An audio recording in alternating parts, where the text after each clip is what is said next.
Olá, como você está?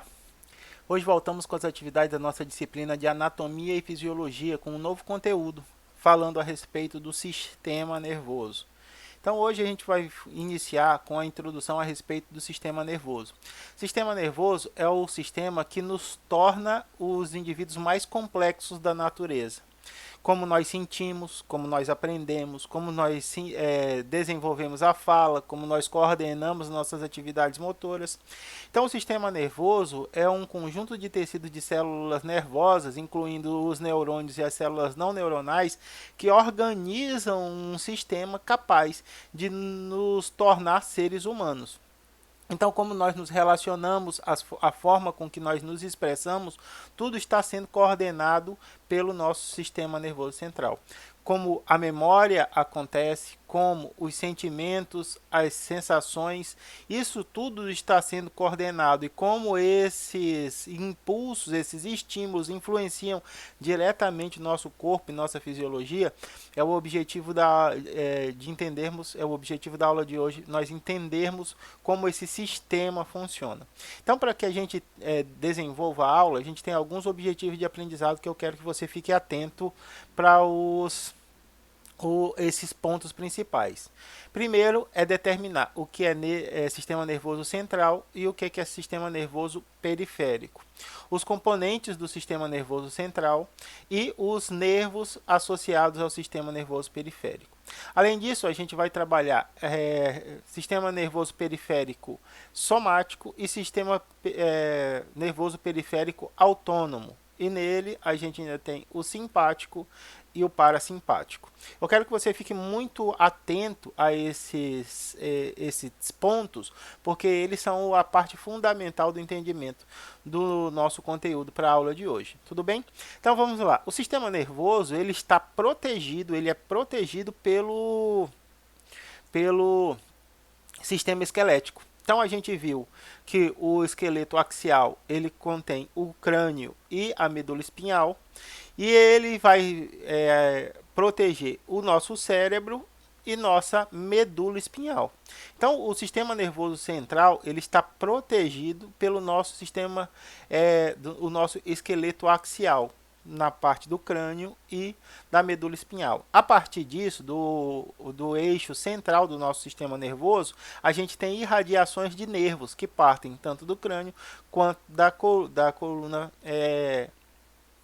da medula espinhal. Isso a gente vai liberar esses prolongamentos para alcançar todas as partes do nosso corpo, o que a gente chama de sistema nervoso periférico. Então, quando a gente está falando de sistema nervoso, a gente precisa conceituar o que é sistema nervoso. Então, sistema nervoso central e sistema nervoso periférico são os componentes estruturais do sistema nervoso. Juntos, eles orientam, coordenam as atividades do corpo, permitindo a assimilação de experiências e programam o comportamento do indivíduo. A assimilação de experiências e a regulação do comportamento é que nos faz os seres humanos. Então, como a gente se relaciona, como a gente aprende, como a gente interage, como eu sinto, como eu me expresso, como eu movimento, todas essas características são dadas pelo sistema nervoso e esse sistema nervoso ele estimula e é estimulado pelas mudanças no ambiente. Então, a mudança da temperatura do ambiente diminuiu muito, meus pelos vão se eriçar. Não é isso? Eles vão ficar ficar eriçados, né? Isso como uma resposta ao estímulo ambiental. Está muito quente, minhas glândulas sudoríparas vão começar a resfriar meu corpo com a liberação de suor, não é isso? Eu favoreço o crescimento de plantas, a manutenção dos ecossistemas dos animais. Então eu estimulo, o ser humano estimula a partir do seu sistema nervoso, a partir da sua consciência, a partir da assimilação das experiências, estimula a manutenção, a estruturação do ecossistema. Eu promovo queimadas, eu faço caça predatória, eu a partir das minhas experiências, das minhas relações, estimulo modificações no meio ambiente. Então, o sistema nervoso, tanto central quanto autônomo, eles vão nos permitir interagir entre nós e com o ambiente e tudo que compõe nesse ambiente. Então, por isso é tão interessante estudar o sistema nervoso. Então, aqui a gente vai começar estudando o sistema nervoso central. Então, sempre que vocês virem aqui SNC, é sistema nervoso central. Ele é formado pelo encéfalo e pela medula espinhal. O encéfalo ainda é dividido em três partes. A gente tem o cérebro, o cerebelo e o tronco encefálico ou tronco cerebral. Cada uma desses componentes ainda pode ser subdividido, tá? A gente vai trabalhar especificamente essas subdivisões nas próximas aulas do sistema nervoso. Mas para agora, a gente vai entender que o encéfalo ele é composto pelo nosso cérebro, essa massa de massa branca aqui, que é chamado de cerebelo, e o tronco encefálico ou tronco espinhal, que faz a ligação do encéfalo com a medula espinhal. Então, a medula espinhal, como a gente viu, vai ter a parte cefálica, vai ter a parte torácica, vai ter a parte lombar, a parte sacral e a coxídica, né? Todo sendo acoplado, a nossa medula espinhal está dentro da cavidade medular dentro da nossa espinha. Então, esses dois componentes, o encéfalo e a nossa medula, fazem parte do nosso sistema nervoso central. É o nosso eixo do sistema nervoso. A partir daí, a gente irradia nervos. Esses nervos são chamados de sistema nervoso periférico, SNP. Então, a gente vai ter nervos, gânglios nervosos que conectam ao sistema nervoso central aos órgãos. A gente tem 12 pares de nervos encefálicos e 31 pares de nervos medulares. Então, a gente tem um conjunto enorme de nervos que transferem a informação do sistema nervoso central para as mais diversas partes do nosso corpo. E também que trazem informação das diferentes partes do nosso corpo para serem processadas pelo sistema nervoso central. Então, a gente separa o sistema nervoso em central e periférico de forma didática, para favorecer o entendimento.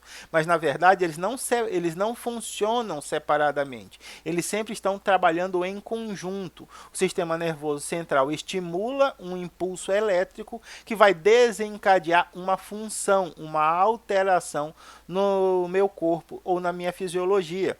A mudança no ambiente ou alteração de estímulos externos ou internos ao meu corpo são detectados pelos nervos e gânglios do sistema nervoso periférico e são levados até o sistema nervoso central para análise e posterior atividade. Então, o conjunto do sistema nervoso ele sempre trabalha parcimonialmente, conjuntamente.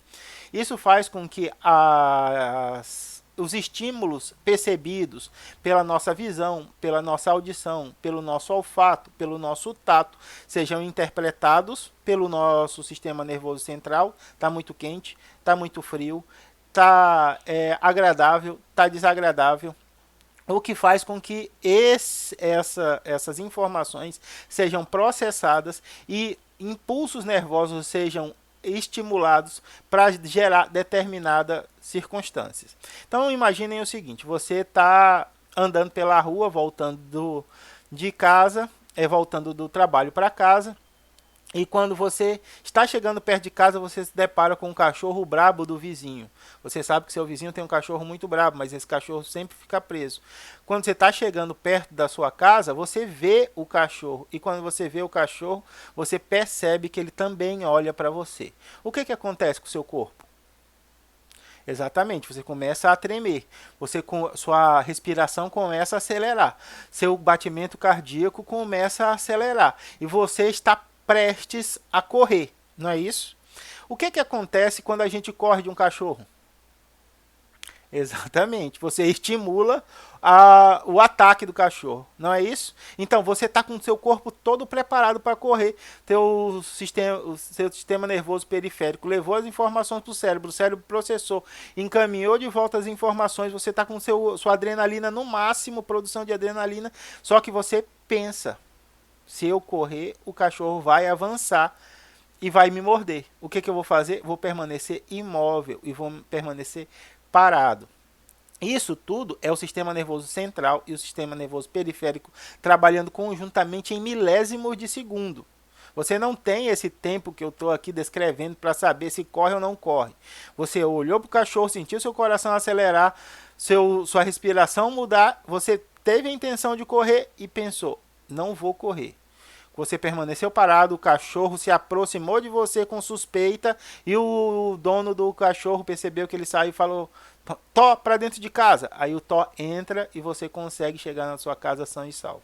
Então, quando a gente faz essa separação do sistema nervoso central do sistema nervoso periférico, a gente só faz essa separação por meios didáticos, porque é mais fácil separar um conjunto de informações de outro conjunto de informações e trabalhar esses conjuntos. Mas eles estão trabalhando coordenadamente, simultaneamente, a palavra melhor utilizada, estão trabalhando simultaneamente para que a gente desenvolva as nossas atividades cotidianas e intelectuais e emocionais.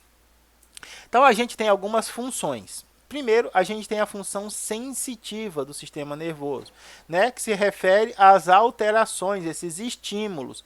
Quando o estímulo é dentro do corpo, a gente chama de estímulo interno, ou quando o estímulo é ambiental, a gente chama de estímulo externo. Como assim, Hudson, um estímulo interno? Imaginem aí, como é que seu corpo pode lhe dar um sinal que influencia a fisiologia a partir da sensação? Imaginou? Exatamente. Quando você tem alterações no seu estado de espírito, por exemplo, a sua alegria, a sua tristeza, a sua apatia, a sua euforia, são todos reflexos de estímulos internos. Como assim, Hudson? Nós temos níveis variáveis de produção hormonal, que são produzidos por nossas glândulas, não é isso?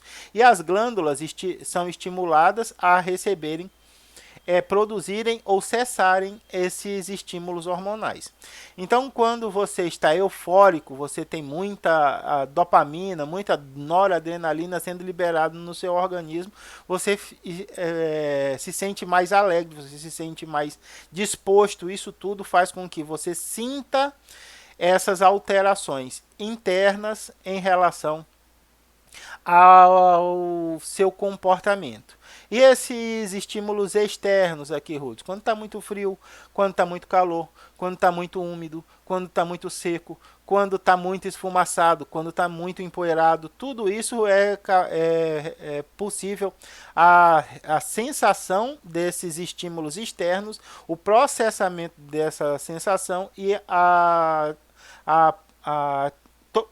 a tomada de posição ou tomada de atividade a partir dessas sensações.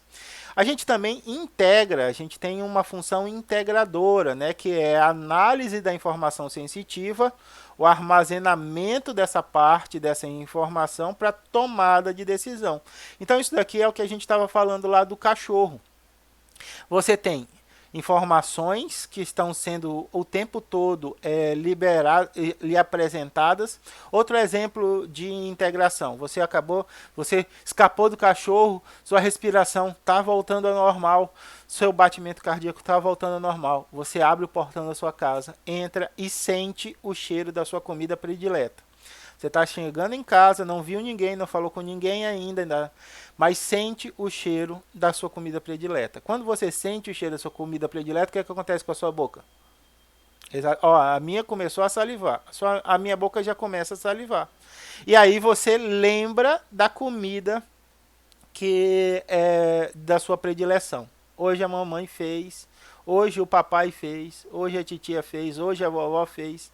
tal coisa. E essa lembrança lhe traz a sensação de prazer. Então, isso tudo são estímulos que estão refletindo na sua forma de sentir e no seu metabolismo, na sua fisiologia. Suas glândulas salivares, elas começaram a produzir saliva mesmo sem você ter visto a comida, apenas pelo cheiro e a lembrança da comida que você tinha.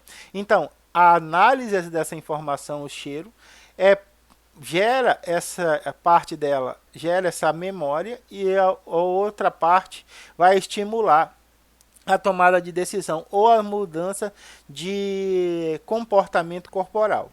E a gente tem a parte motora, que responde ao estímulo, iniciando a ação em forma de contração muscular ou de secreção glandulares. Como é que é isso aqui, Hudson? Tem um vídeo muito engraçado, eu colocar para vocês, mas acabei não achando na internet, que é um camarada fortão, falando assim, ó, eu vou, e um fraquinho, e o fraquinho falou, o fulano vai me dar um mata-leão, e eu vou sair do mata-leão sem usar golpe baixo e sem usar a força. Aí o fortão fala, não vai conseguir não. Aí o fraquinho vai e se deixa prender num mata-leão. No mata-leão é aquela gravata que a gente chama, né?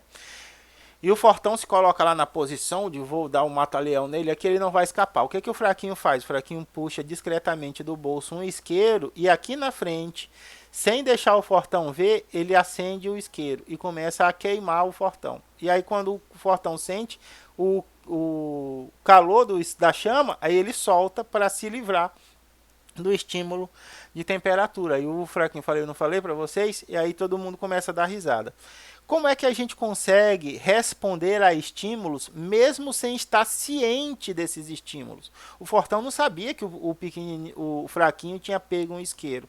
Ele sentiu, ele teve o seu tecido estimulado, uma estimulação térmica, seu sistema nervoso periférico percebeu esse estímulo, mandou o sinal para o sistema nervoso central. O sistema nervoso central processou essa informação e fez com o ato reflexo do fortão tirar o braço. Então essa resposta motora, ela pode acontecer mesmo sem nós estarmos conscientes desse estímulo. A gente pode estar inconsciente em relação a esses estímulos. Mas e as relações conscientes? É possível, Ruth? É possível. Um belo dia eu posso acordar um pouco desequilibrado, um pouco sem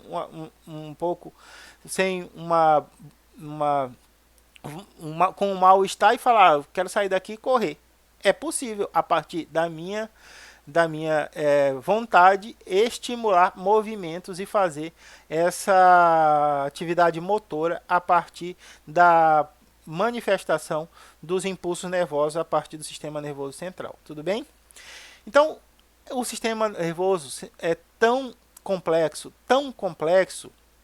que uma parte específica da ciência foi derivada, foi construída para estudar exclusivamente este conjunto de elementos do nosso sistema nervoso. O estudo do sistema nervoso é chamado de neurologia. E aí a gente tem a anatomia, a gente tem a fisiologia, a gente tem comportamento, a gente tem uma série de componentes dentro da neurologia.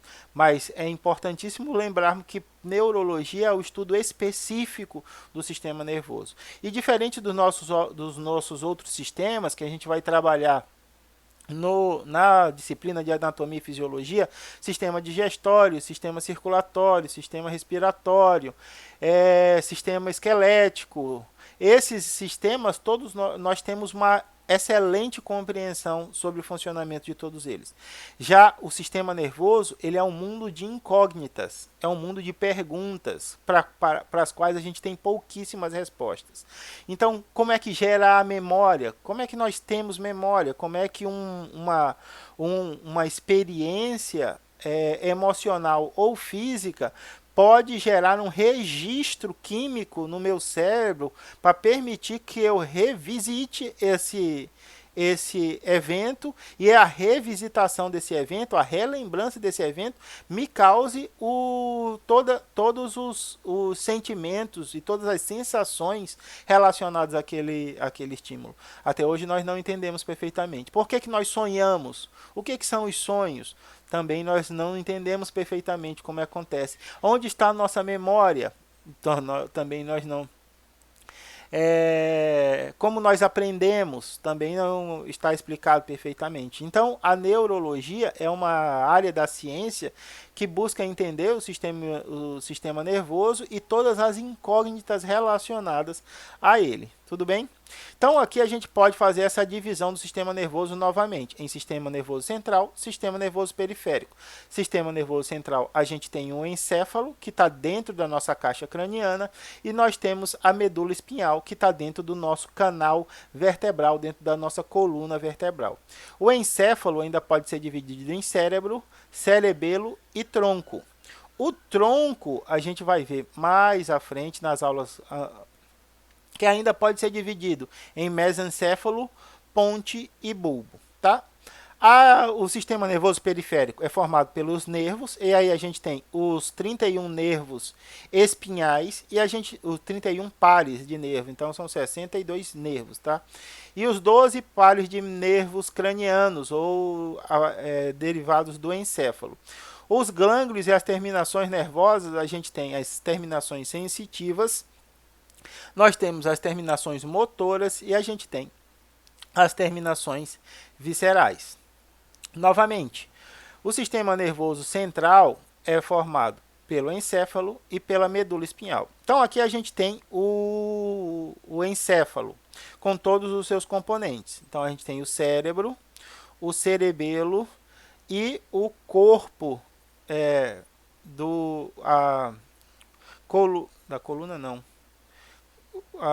Meu Deus, acabei de falar. O tronco cerebral, tronco, não medula. Eu só queria falar medula espinhal, mas medula espinhal não é essa parte. Medula espinhal é o que vai conter a nossa medula, a nossa coluna espinhal vai conter a medula espinhal. Ai, Ruth, é muito confuso. Não, não é nada confuso. O professor é que é abobalhado, tá? Isso daqui é muito, muito simples. A gente tem o encéfalo e a medula espinhal. O encéfalo é formado pelo cérebro, cerebelo e pelo tubo cerebral. Tubo? Esqueci de novo. Tubo. Tronco. Tubo não. Tronco cerebral. Tronco cerebral. Tá? O tronco cerebral ainda vai ser dividido em ponte, mesencéfalo, ponte e bulbo. Tá? No sistema nervoso periférico, a gente vai ter o sistema nervoso periférico somático e o sistema nervoso periférico autônomo. O sistema nervoso periférico autônomo ainda pode ser dividido em simpático e parasimpático.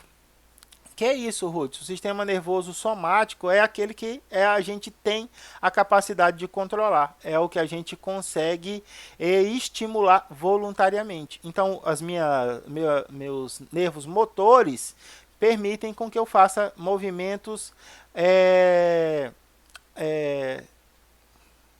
quando eu quero fazer um movimento. Como é que é o nome da palavra? Esqueci também. Quando a gente quer fazer alguma coisa, a gente tem um termo para isso. Não é voluntário, não.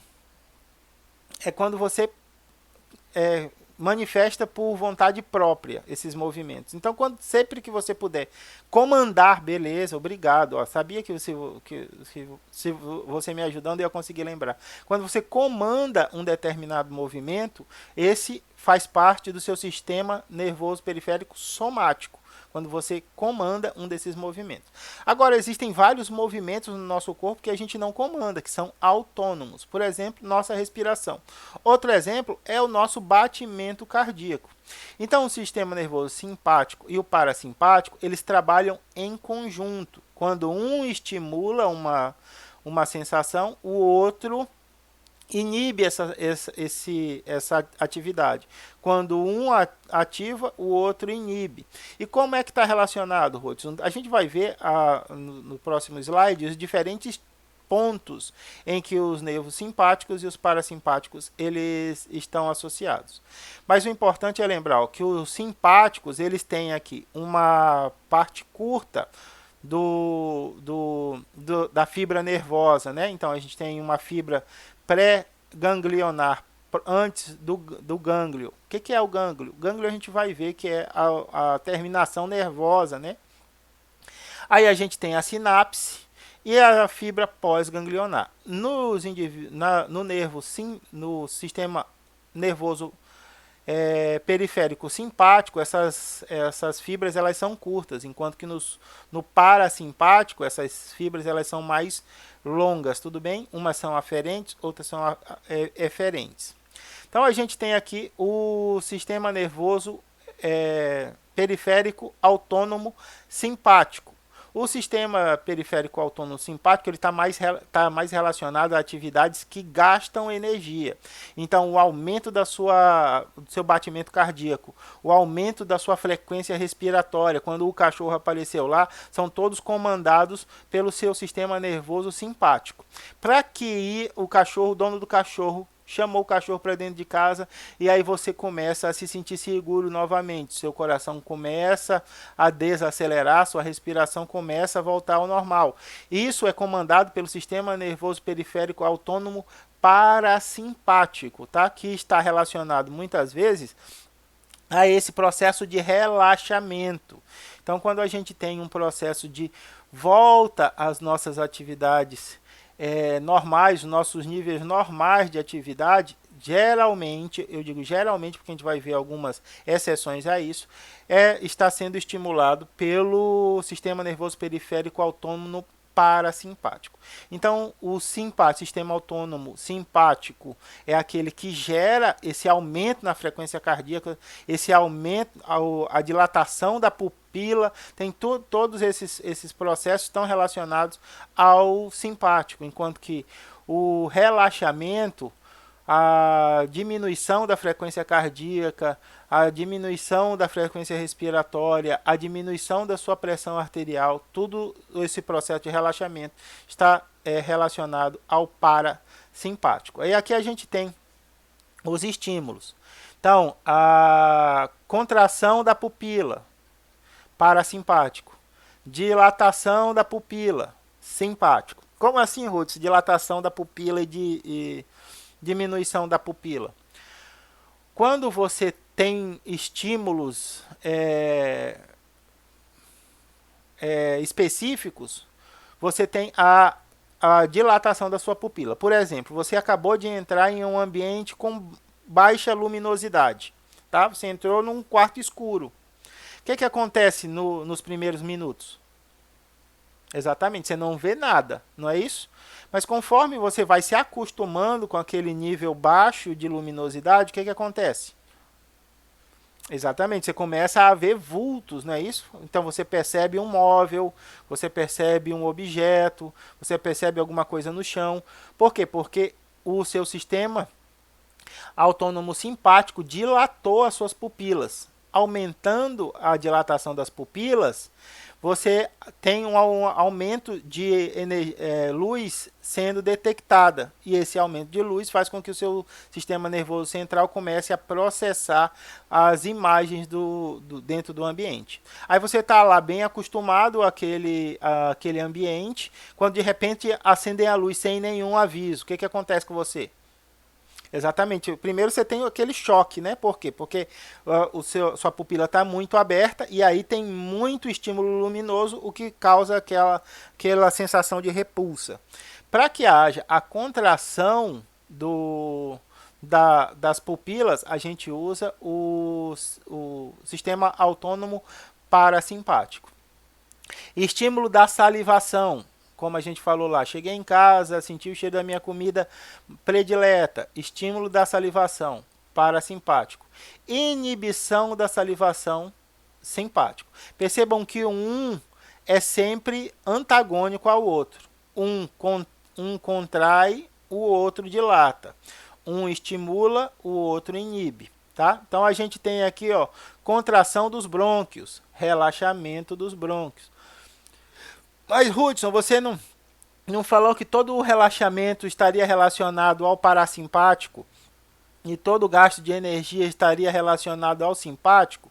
Falei que na maioria das vezes, lembra de toda regra tem as exceções, né? E essa aqui é uma exceção, quando a gente tem a contração dos brônquios e o relaxamento dos brônquios, a gente tem a utilização do sistema autônomo parasimpático para a contração e do simpático para o relaxamento. Estímulo da atividade estomacal e intestinal, parasimpático. Inibição dessa atividade, simpático. Estímulo da vesícula, parasimpático. Quem é que inibe? Simpático. Aqui a gente tem estímulo da liberação de glicose pelo fígado. Então a gente diminuiu nossa glicemia, você está com muito tempo em jejum. O que acontece? O sistema simpático faz com que haja a produção de glucagon, o hormônio que faz a liberação de insulina no sangue. Então sua reserva que estava no fígado vai ser decomposta e liberada no sangue. Quem é que inibe isso? O sistema parasimpático. Aqui a gente tem inibição da produção de adrenalina. Quando sua respiração está voltando ao normal, o cachorro já está preso, não tem mais problema. Seu coração está diminuindo, o nível de adrenalina está baixando. Por que o nível de adrenalina está baixando? Porque o sistema parasimpático está inibindo a produção desse hormônio. Estímulo de adrenalina. Acabei de ver o cachorro me viu. Minha adrenalina é liberada, minha frequência cardíaca aumenta, minha frequência respiratória aumenta, eu estou pronto para correr, tá tudo pronto para me correr. Até que eu penso que a melhor forma não é correr, porque correr estimula o ataque do cachorro, tá? Produção do esvaziamento da bexiga. Inibição desse esvaziamento, relaxamento da bexiga, manutenção da bexiga cheia. Então você está chegando em casa, quase fez xixi nas calças por causa do cachorro, mas o seu sistema autônomo simpático impediu o esvaziamento da bexiga. Aí você chegou em casa, sentiu o cheiro da comida, higienizou as mãos no banheiro, e aí o sistema parasimpático fala: ei, tá na hora da gente esvaziar aquela bexiga que ela tá cheia. Lembra lá do cachorro? Aí você fala: é mesmo. Aí você vai lá no vaso, relaxa, respira, aí o seu sistema parasimpático favorece o esvaziamento da bexiga. Outra coisa que o relaxamento do reto. Quando você está com estado de nervos alterados, você tem uma contração do reto, né? A parte final. Outro estímulo relacionado a isso é o sistema autônomo simpático, que é a produção da ejaculação, a liberação dos estímulos para a liberação do sêmen, né? Durante uma relação sexual. Então, novamente, a gente vai dividir o sistema nervoso central, em sistema nervoso central e sistema nervoso periférico. A gente tem no sistema nervoso central a recepção desse estímulo, o comando e o desencadeamento dessa resposta. Como é que é a recepção do estímulo? É quando o sistema nervoso central percebe, envia esse estímulo para o sistema nervoso central, ele recebe o estímulo, processa a resposta e volta com o estímulo para a resposta do corpo. Então a gente tem no sistema nervoso periférico, eles conduzem os estímulos ao sistema nervoso central. Então quando o Fortão estava lá na posição de mata-leão e o magrinho acende a chama aqui, o sistema nervoso periférico detectou o estímulo, mandou para o sistema nervoso central do Fortão, o sistema nervoso central do Fortão falou: é perigo, e automaticamente ele tirou o braço. Tá? Não dá para, Hudson, dá para resistir? Você consegue resistir a esse estímulo, tá? Mas vai chegar uma hora que a lesão é tão grande no seu braço que o movimento de retirada vai ser instantâneo. É que nem quando a gente toca em uma panela quente. Quando a gente toca na panela quente, o estímulo é instantâneo, é de retirar o braço de perto do estímulo térmico, né? Então quando você está lá cozinhando e de repente você esqueceu que que a travessa tinha acabado de sair do forno e pega na travessa, é instantâneo o movimento de retirada da mão, porque o sistema nervoso periférico mandou o impulso para o central recebeu, processou e estimulou a retirada desse membro. Nem deu para você pensar que estava quente, eu tenho que tirar o braço. Isso acontece tudo de forma automática. Tá? Então aqui a gente tem o sistema nervoso central, a gente tem novamente, só porque o professor fez meu Deus, o professor fez uma confusão danada. Por isso que tem vários esquemas, que é para que a gente consiga entender como isso está dividido e independente da confusão que o professor faça, vocês consigam alcançar o objetivo de entender as partes da divisão do sistema nervoso. O sistema nervoso central é o cérebro, o cerebelo e o tronco, Hudson. Tronco, não medula espinhal, não pescoço, é o tronco do cérebro, tá? O tronco encefálico. Aí a gente tem essa parte do encéfalo. A parte da medula espinhal também tem as suas subdivisões, que é a cervical, a torácica, lombar, sacral e coxídica. Tá? Então, esses dois componentes em azul, o encéfalo e a medula espinhal, são os componentes principais do sistema nervoso central. Enquanto que o sistema nervoso periférico é formado pelos nervos que saem do sistema nervoso central. Então a gente tem 12 pares de nervos cerebrais e 31 pares de nervos espinhais, tá? Esses nervos é que vão levar os impulsos do sistema nervoso central até as extremidades do nosso corpo e até os nossos órgãos e vão levar os impulsos provenientes dessas regiões até o sistema nervoso central. Então o sistema nervoso central recebe, analisa e integra as informações, enquanto que o sistema nervoso periférico carrega as informações dos órgãos sensoriais para o sistema nervoso central e do sistema nervoso central para os órgãos e regiões periféricas. Ok? Beleza, Hudson, agora eu estou conseguindo entender sistema nervoso. Então a gente tem o sistema nervoso central, cérebro, e medula espinhal, e sistema nervoso periférico, todos os nervos e gânglios irradiados desses elementos. Mas de que tipo de tecido a gente está falando, Ruth? É do tecido nervoso, que a gente viu lá na histologia? É do tecido nervoso. Eu lembro que na histologia, o tecido nervoso pode ser dividido em dois grupos celulares. Os neurônios e as células da glia, não é isso? É exatamente isso. Então aqui a gente tem, o sistema nervoso, ele é formado por duas linhagens celulares. A linhagem dos neurônios, que são as células com a característica de excitabilidade e condutibilidade. Como assim, Hudson? Excitabilidade. Os neurônios eles recebem mediadores químicos que permitem a sua excitação. De que excitação a gente está falando? A gente está falando da excitação da despolarização da membrana. Quando a gente tem a despolarização da membrana, a gente leva um impulso elétrico. E esse impulso elétrico deve ser conduzido de uma direção a outra do corpo do neurônio. Ai, Hudson, faz muito tempo que a gente viu histologia, não estou lembrado nada disso. A gente vai falar um pouco sobre impulso elétrico e vai falar um pouco sobre a condução do impulso elétrico. Para agora, o que a gente precisa relembrar é que os neurônios, eles são essas células capazes de ser excitadas e produzir essa condutibilidade do impulso nervoso. E essas células da glia, Hudson, as células da glia são um conjunto de células, tá? Então a gente tem células de sustentação, a gente tem células para proteção, a gente tem células para isolamento, a gente tem células para nutrição dos neurônios, que são as células nervosas propriamente ditas. Então os neurônios, eles são células tão especializadas, tão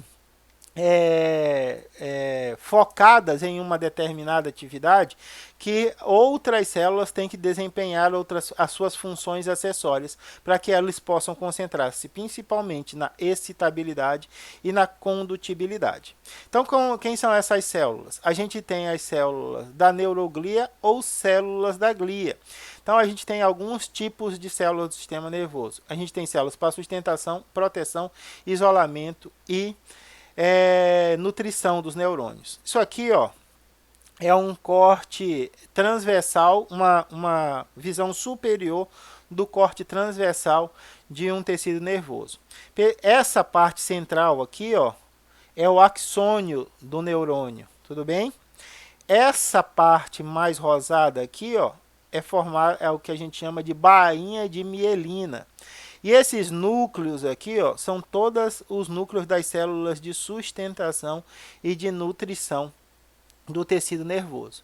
Então aqui a gente ainda consegue ver os capilares dos tecidos nervosos, as células oligodendríticas, né, que são essas células com esses prolongamentos aqui, que também tem essa função de proteção do sistema nervoso. Então, quando a gente está falando do tecido nervoso, o tecido nervoso ele é composto de um conjunto grande de células. Esse conjunto é formado principalmente pelos neurônios, porque são eles as células responsáveis pela recepção e pela transmissão, pela produção e pela transmissão dos impulsos nervosos, e pelas células acessórias que vão nutrir, vão proteger, vão sustentar esses neurônios. Então aqui a gente tem alguns tipos de células. A gente tem os oligodendrócitos, a gente tem os astrócitos e a gente tem as células da micróglia. A gente vai falar especificamente de cada um deles, mas os oligodendrócitos são as células que vão produzir as bainhas de mielina no sistema nervoso central. Os astrócitos têm esses prolongamentos na forma de estrela aqui, que vão ajudar a nutrição dos neurônios a partir da captação de nutrientes dos vasos sanguíneos do tecido nervoso e a transmissão desses nutrientes para os neurônios, e as células da micróglia são responsáveis pela defesa da imunidade do sistema nervoso. Então aqui a gente tem um capilar. Através desse capilar vão estar chegando os gases, aí vão ser executadas as trocas de gases, a nutrição. E aqui a gente tem um astrócito, tá vendo essa célula aqui, ó? Essa célula ela está ligada os vasos sanguíneos e ligada aos axônios dos neurônios. Então, grande parte das informações que nós temos a respeito da atividade dessa célula é a sustentação e a nutrição dos neurônios a partir do contato que essas células têm com os vasos sanguíneos. Aqui a gente tem, ó, a bainha de mielina, que são produzidos pelos oligodendrócitos, tá?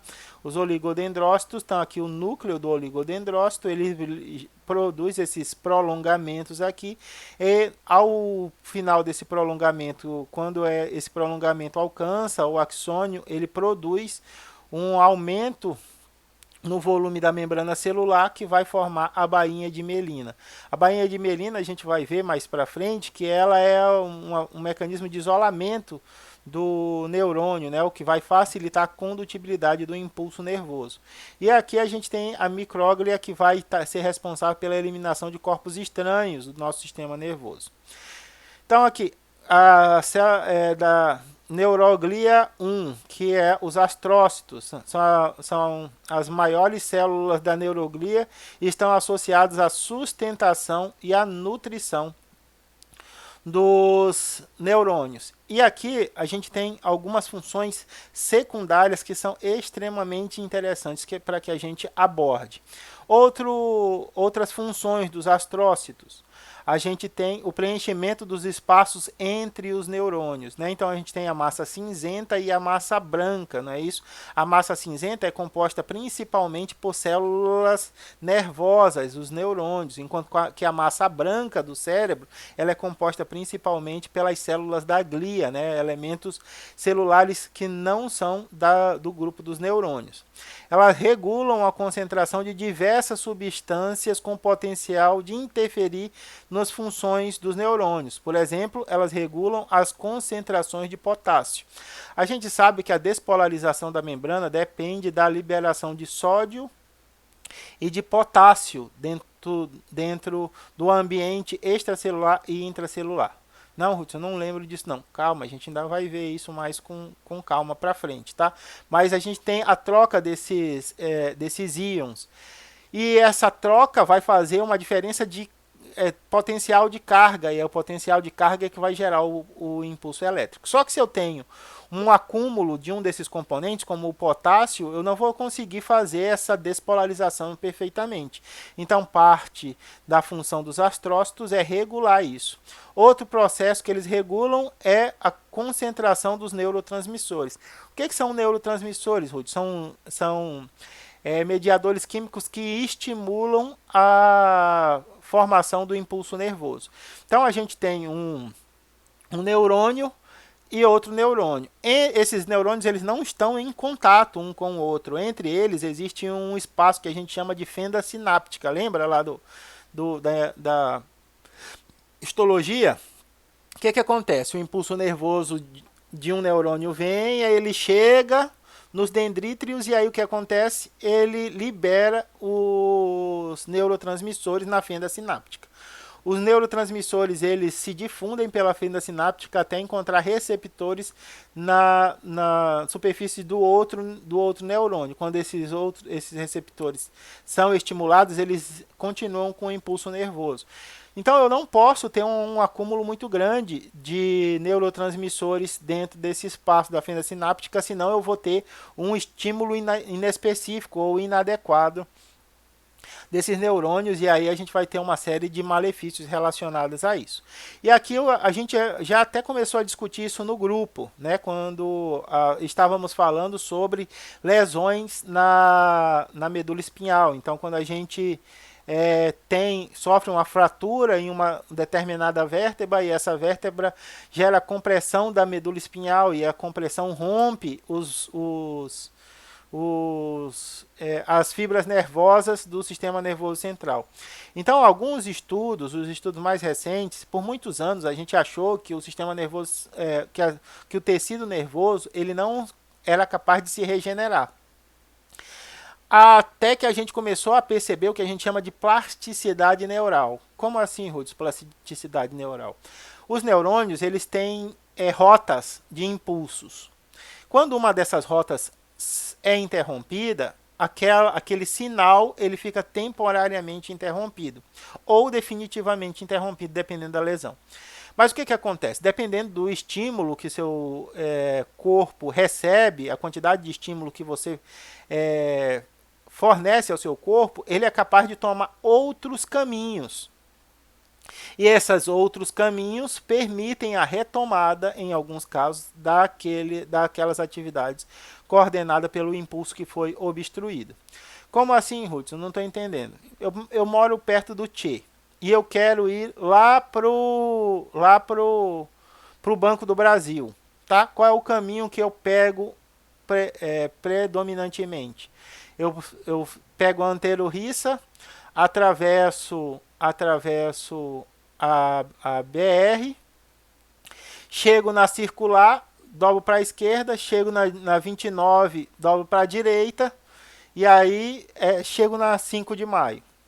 5 de setembro. 5 de maio nada. 5 de setembro. Já está perto do banco. Eu sempre tomo esse caminho.